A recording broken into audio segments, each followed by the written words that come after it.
Hello students, welcome to the Dodiyas academy. और हम nodal analysis की बात कर रहे हैं, केसीएल की बात कर रहे हैं, किरचॉफ्स करंट लॉ की बात कर रहे हैं। और हम यहाँ पर देख रहे हैं कि किस तरह से डिफरेंट इलेक्ट्रिकल सर्किट्स में हम नोडल एनालिसिस अप्लाई करके करंट को या फिर वोल्टेज को कैलकुलेट कर सकते हैं। आज मेरे पास बहुत ही एक मजेदार क्वेश्चन है और ट्रिकी क्वेश्चन से दोस्तों। एक बहुत ही प्यारा क्वेश्चन है जिसमें हमें वोल्टेज की वैल्यू पता करना है with the help of nodal analysis. अगर आप इसको एकदम सिंपल तरीके से चलते हैं तो थोड़ा सा यहाँ पर गलती के चांसेस बनते हैं। एक यहाँ पर एक मजेदार ट्रिक है, उसको हमको यहाँ पे ध्यान रखना है। बहुत ही प्यारा क्वेश्चन है, आसान क्वेश्चन है, लेकिन ध्यान से करना होगा कहीं कि अगर आपने कोई भी इसमें चूक करी तो आप थोड़ा सा कंफ्यूज हो सकते हैं, आपसे गलती हो सकती है। तो क्वेश्चन बहुत प्यारा है, पूरा वीडियो यहाँ पर आराम से देखिएगा। तो इस तरह के क्वेश्चन को किस तरह से सॉल्व किया जाता है वो आप यहाँ पर अच्छी तरह से आज सीखने वाले हैं। सॉल्यूशन की बात कर रहा हूं मैं, सॉल्यूशन स्टार्ट कर रहा हूं। यहाँ पर एक इलेक्ट्रिकल सर्किट दे रखा है, बहुत ही छोटा सा सरल सर्किट है और इसमें आपको यहाँ पर 6 ओम रेजिस्टेंस में कितना वोल्टेज ड्रॉप हो रहा है ये कैलकुलेट करना है। वोल्टेज हमें कैलकुलेट करना है और आप जानते हैं कि वोल्टेज क्या होता है। वोल्टेज को हम ओम्स लॉ की मदद से V/IR लिखते हैं, यानी कि वोल्टेज जो होता है सिंपली करंट और रेजिस्टेंस का मल्टीप्लीकेशन होता है। यानी कि जब आपको यहाँ पर वोल्टेज कैलकुलेट करना है, इसका सीधा सीधा मतलब ये है कि इस ब्रांच में जो करंट फ्लो हो रहा है वो कैलकुलेट करना है, क्योंकि रेजिस्टेंस हमारे पास ऑलरेडी दिया हुआ है। रेजिस्टेंस आपके पास दिया हुआ है, करंट की वैल्यू आपको कैलकुलेट करना होगी। और जब हम करंट की वैल्यू कैलकुलेट करेंगे, सिंपल सा क्वेश्चन है आपके पास, यहाँ पर आप नोडल एनालिसिस अप्लाई करके इसको सॉल्व कर सकते हैं। नंबर 1। नंबर 2, हम यहाँ पर केसीएल अप्लाई करेंगे। तो सबसे पहले आपको ये देखना होगा कि कितने नोड यहाँ पर है। ठीक है, जब आप पहली नजर में देखेंगे, ज्यादा कॉम्प्लेक्स सर्किट है नहीं, तो आपको मात्र एक ही नोड यहाँ पे दिखाई दे रहा होगा। यहाँ पर एक नोड दिखाई दे रहा है, दूसरे वाले नोड को हम रेफरेंस नोड कंसिडर कर लेंगे, जो हमेशा हम करते आ रहे हैं, जो हमारी जो एक स्टैंडर्ड एसओपी है उसको फॉलो करते हुए एक नोड हमें यहाँ पर मिल जाएगा। एक हमारा जो दूसरा नोड है उसको हम रेफरेंस नोड कंसिडर कर लेंगे, उस नोड को ग्राउंड कर देंगे और उस नोड का वोल्टेज 0 मान के चलेंगे। तो अब यहाँ पर कंफ्यूजन क्या होता है, जैसे मैंने ये नोड कंसिडर किया और मैंने माना कि this is node 1 and the voltage at this particular node is V1। Okay, तो हम ऐसा ही करते हैं, लेकिन V1 ऑलरेडी यहाँ पर गिवन है, तो हम ज्यादा से ज्यादा क्या करेंगे, चलो इसको हम मान लेते हैं V मान लेते हैं। ठीक है, चलो पहली चीज तो ये, पहली सावधानी हमने ये बरत ली कि जो नोड 1 कंसीडर करेंगे वहां पर आपको V1 वोल्टेज नहीं मानना है, कोई दूसरा वेरिएबल मान सकते हैं। आप V मान सकते हैं, V2 मान सकते हैं, इट्स अप टू यू। चलिए, अब दिक्कत कहां पे आती है, जब इसको केसीएल अप्लाई करेंगे। देखिएगा हमारा स्टैंडर्ड जो मैथमेटिक्स है वो क्या कहता है कि अगर आपके पास 2 वेरिएबल हैं तो आपको 2 लीनियर इक्वेशंस की रिक्वायरमेंट होती है। 2 वेरिएबल 2 इक्वेशन, 3 वेरिएबल 3 इक्वेशन का कंसेप्ट यहाँ पे चलता है। अगर आप यहाँ पर देखेंगे तो पहली मर्तबा अगर आप यहाँ पे देख रहे हैं तो V एक वेरिएबल है आपके पास और V1 एक दूसरा वेरिएबल है। ठीक है, तो आपके जहन में ये बात आती है कि 2 वेरिएबल है तो हमको 2 इक्वेशन बनानी है। ठीक है, तो ये यहाँ पर एक कंफ्यूजन क्रिएट करता है। 2 वेरिएबल 2 इक्वेशन बनाने अगर आप बैठ जाएंगे तो ये क्वेश्चन नहीं सॉल्व हो पाएगा, आप जो है गलतियां कर बैठेंगे। तो इसको किस तरह से देखना है, इसको अगर आप दूसरे नजरिए से देखें तो आप इसकी जरूरत ही नहीं है। अभी जब हम इसको सॉल्व कर रहे हैं तो हमें बाद में इसकी वैल्यू कैलकुलेट करना है, वो दूसरा मैटर है। ये कंफ्यूज करने के लिए यहाँ पे थोड़ा सा इसकी प्रेजेंस दी गई है, आप इसको इग्नोर करके चलें। अगर आपने इसको इग्नोर कर दिया तो क्वेश्चन जो है चुटकियों में सॉल्व हो जाएगा, कहीं से कहीं तक आपको कंफ्यूजन होने की जरूरत नहीं होगी। सॉल्यूशन की बात कर रहा हूं मैं, हमने अभी तक यहाँ पे देखा कि सर्किट में एक नोड है जिसको हमने नोड 1 कहा और वहां पर वोल्टेज हमने माना V voltage, and we are going to apply the KCL Kirchhoff's current law at node 1। Node 1 पर हम KCL अप्लाई कर रहे हैं, नोडल एनालिसिस अप्लाई कर रहे हैं। किरचॉफ्स करंट लॉ क्या कहता है, किरचॉफ्स करंट लॉ हमने डिटेल में पढ़ा है, थ्योरेटिकल एक्सप्लेनेशन उसका मैं दे चुका हूं। अगर आपने थ्योरेटिकल एक्सप्लेनेशन वाला वीडियो नहीं देखा है, चिंता की कोई बात नहीं, उस वीडियो का जो लिंक है मैं इस वीडियो के डिस्क्रिप्शन बॉक्स में आपको दे दूंगा, तो बाद में जाके आप चेकआउट कर सकते हैं। अभी ये वाला वीडियो पूरा देख लें। KCL की बात कर रहे हैं, किरचॉफ्स का स्टेटमेंट ये कहता है कि total incoming current at any node of any electrical circuit is always equal to the total outgoing current। यानी कि किसी भी इलेक्ट्रिकल सर्किट के किसी भी नोड पर इनकमिंग करंट का सम और आउटगोइंग करंट का सम हमेशा बराबर होता है। The algebraic sum of all currents at any node of any electrical circuit is always equal to the 0। This is the simple statement of the KCL। Now just apply the KCL. तो उसके पहले आपको यहाँ पर थोड़ा सा exercise करनी होगी कि कौन सा करंट इनकमिंग है, कौन सा करंट आउटगोइंग है। कुछ करंट्स को हमें यहाँ पर फिगर आउट करना, जितनी ब्रांचेस है उतनी ब्रांचेस हमको करंट देखना होंगे। कितनी ब्रांचेस है, 1 2 and 3, 3 number of branches are there. So हम जैसे हमारे पास अगर करंट एज्यूम करने के लिए या फिर करंट की डायरेक्शन एज्यूम करने के लिए कोई क्लू नहीं है, तो हम आंख बंद करके ये मानेंगे कि यहां से करंट आउटगोइंग है। यानी कि जब मैं V1 की बात करूं, V1 पर 3 ब्रांचेस है और तीनों ब्रांच में मैं बारी बारी से करंट एज्यूम करूंगा, बारी बारी से करंट की डायरेक्शन एज्यूम करूंगा। अगर मेरे पास कोई क्लू दे रखा है तो उस क्लू की मदद से मैं करंट और करंट की डायरेक्शन एज्यूम करूंगा। अगर कोई क्लू नहीं है तो हम इसको यहां से आउटगोइंग करंट मान लेंगे। चलिए देखते हैं कैसे होता है ये। देखिएगा, जैसे मैं यहाँ पर एक बैटरी दे रखी है, इस बैटरी की हेल्प से मैं ये तय करूंगा कि ये जो करंट है ये बैटरी के माइनस प्लस की ओर फ्लो होगा, यानी कि इस वाली ब्रांच में करंट आपका इनकमिंग करंट हो जाएगा। करंट क्या हो जाएगा, इनकमिंग करंट हो जाएगा, ठीक है। और ये वाला करंट आप आउटगोइंग लेना होगा, क्योंकि हमने माना है कि जो V वोल्टेज है वो हायर है बाकी दूसरे वोल्टेजेस, ठीक है। आप चाहे तो इसको भी इनकमिंग कर सकते हैं, लेकिन ये क्योंकि सीधे सीधे जा रहा है तो इसको भी आउटगोइंग ले ले ताकि कोई कंफ्यूजन ना रहे।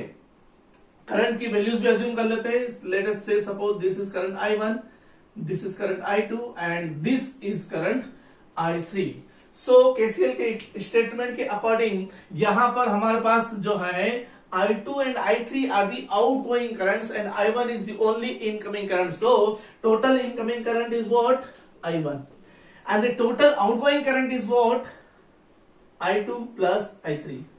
So I2 and I3 are the outgoing current and I1 is the incoming current. So what is the value of I1? जब हम I1 की वैल्यू कैलकुलेट करेंगे तो हम जानते हैं करंट हमेशा हायर पोटेंशियल से लोअर पोटेंशियल की ओर फ्लो होता है। करंट को हमको कैलकुलेट करना होता है, करंट की वैल्यू कैलकुलेट की जाती है वोल्टेज डिवाइडेड बाय रेजिस्टेंस। जिस ब्रांच का आप करंट कैलकुलेट कर रहे हैं उसी ब्रांच का वोल्टेज डिवाइडेड बाय उसी ब्रांच का रेजिस्टेंस। ये I1 कैलकुलेट किया जा रहा है तो इस ब्रांच का वोल्टेज हमें पता होना चाहिए। ये 16 वोल्ट की बैटरी है, यानी कि इस पॉइंट पर जो वोल्टेज होगा प्लस 16 होगा। 16 माइनस V1 वोल्टेज लिखा जाएगा, क्योंकि वोल्टेज इन दोनों टर्मिनल के बीच में फ्लो हो रहा है जो करंट है। तो यहां पर हम लिखेंगे 16 minus V, this is 16 minus V divided by the resistance 8 ओम।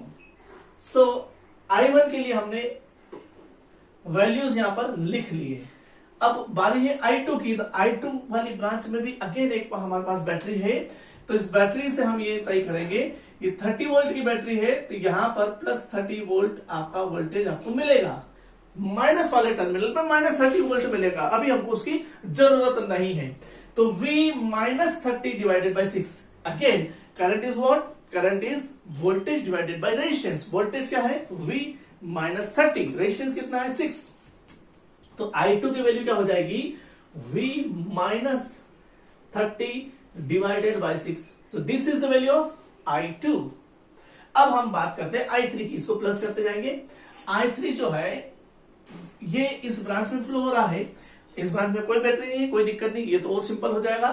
तो V और यहां का वोल्टेज क्या है 0, तो V minus 0 divided by total resistance. एक चीज का ये ध्यान रखिएगा, यहां पर केवल एक ही रेजिस्टेंस था तो हमने रेजिस्टेंस कहा और 8 लिख लिया। यहां पर भी केवल एक रेजिस्टेंस था तो हमने 6 कहा, लिख लिया। यहां पर आप देखिएगा 2 रेजिस्टेंस है और वो दोनों रेजिस्टेंस सीरीज में कनेक्टेड है। तो सीरीज में कनेक्टेड है तो इनको क्या करना होगा, इनको ऐड करना होगा। ये 2 रेजिस्टेंस को ऐड किया जाएगा तो total resistance will be 6 plus 4 it will B 10। तो टोटल रेजिस्टेंस कितना होगा, 10 होगा। एंड द वोल्टेज क्या हो जाएगा, V माइनस 0 डिवाइडेड बाई 10। तो ये कुछ यहां पर हल्के हल्के से कॉम्प्लेक्सिटी इस क्वेश्चन में क्रिएट की गई थी कि आप 2 वेरिएबल के साथ कंफ्यूज हो सकते हैं, आप जो है ये 2 रेजिस्टेंस के साथ कंफ्यूज हो सकते हैं। तो छोटे छोटे कॉम्प्लिकेशन है, लेकिन अगर आपने प्रैक्टिस करी है, आपके कंसेप्ट क्लियर है, तो ये चीजों पर आपको कहीं पर दिक्कत नहीं आएगी। अब कुछ नहीं करना है, बहुत ही सिंपल से मैथमेटिक्स अप्लाई करके इस इक्वेशन को सॉल्व करना है।